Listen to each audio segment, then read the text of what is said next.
Welcome to Brew Builds, your place for DIY home improvements. Well, today I'll be cleaning.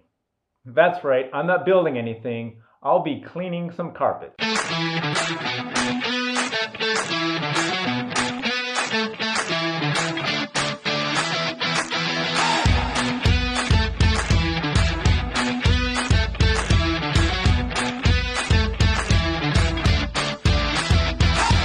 So I went down to the local box store and rented a carpet cleaner. I got the soap and I'm ready to go.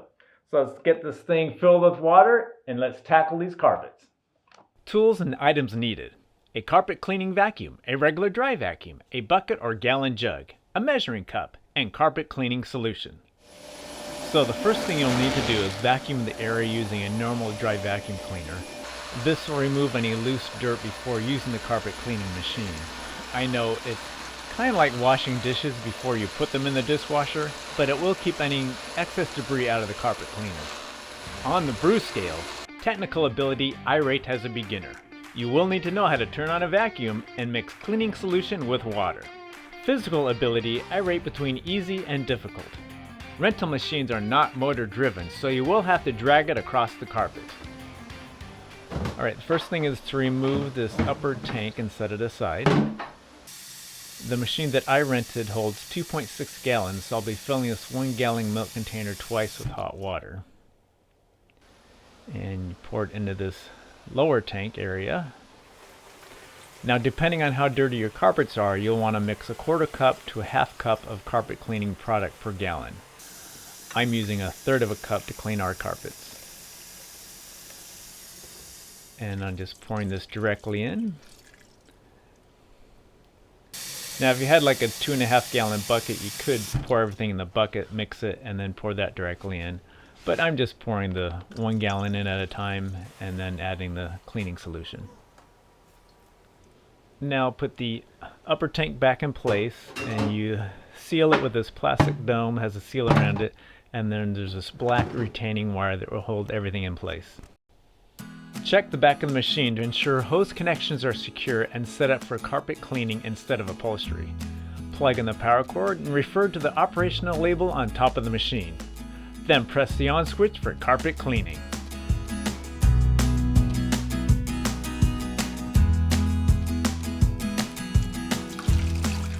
That's some pretty disgusting water there. I'd say our carpets were definitely dirty.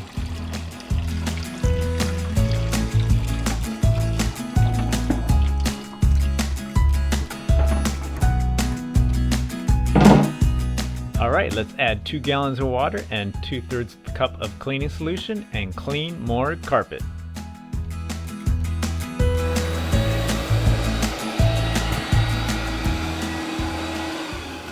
Hey, remember to hit the like button and subscribe if you want to see more videos like this one. Well, actually when I build stuff, it's more exciting than cleaning.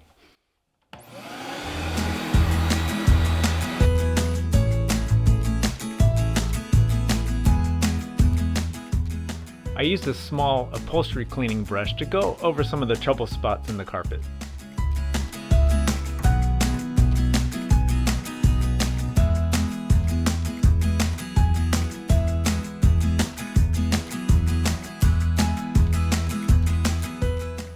We have this rental for 1 more hour, so let's see how much more we get cleaned. While depressing the red button on the handle, pull the machine steadily backwards in a straight line, keeping the vacuum slot against the carpet surface. On lightly soiled carpets, you can pull the machine quickly at about 1 foot per second. For moderately to heavy soiled carpets, pull the machine at approximately 1 foot for every 2 seconds.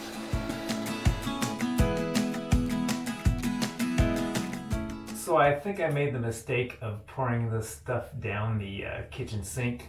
So the last couple of times I've been using the lavatory, so let's get this stuff dumped here.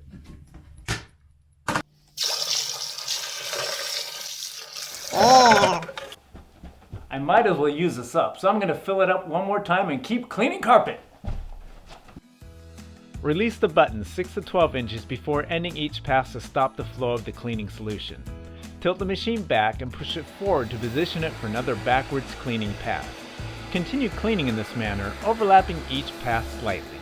When the lower tank runs out of cleaning solution, the pump sound will increase in volume and dirty water will stop entering the dome. I'm going to hit this high traffic area one more time and see if I can get just a little bit cleaner. An important note here, when you're depressing the handle button, keep the machine moving so the vibrating brush does not agitate in one place. So I drained the tank for the last time, so now I'm just trying to go over it and get up as much water as I can so it'll dry quicker. So the manual recommends not going over your carpets more than once. I ended up doing it basically twice, and I think it's somewhat dependent on how much water your carpets retain. Ours took a while to dry, but I think the results were worth it. Well, that should do it. I got this clean. I'm gonna go take it back, and while I take it back, we'll let the carpets dry a little bit more, and then I'll show you the before video and the after video, and we'll decide if it was worth my 3 hours of time. See you in a bit.